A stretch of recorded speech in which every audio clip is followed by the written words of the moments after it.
Ayan po mga kaibigan, nakikita nyo naman po kung paano sila mag-operate at kukuha po sila ng ticket going po sa Hilton, pauwi. So, ayan, ayan, ilang pamasahe ang ating kukunin dyan, So, yan, so, $2.20 ang isang tao. So, papunta kami saan ba yun? Ito ang stasyon na pupuntahan namin. Ayan. Ito. New York, Florida Avenue. Ayan. So, dahil, transaction, please wait daw. Kaya yan, lumabas na yun, apat yan na ticket, Pinasok lang niya yung card niya. At lumabas na yung ticket. Yan. Ganyan po dito ka-high-tech. Sana sa Pilipinas ganito rin para wala ng bills na lumalabas. So, yan. Yan po yung tawag natin na electronic ticket.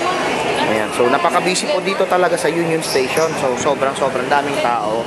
Parang Grand Central din to ng New York. Okay? But, syempre, mas malinis rather than the Grand Central ng New York.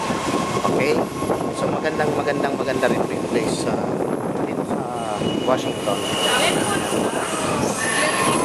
Dito tayo sa dati, binaba natin. Ayan. Yan. Kakawala naman. Stop muna.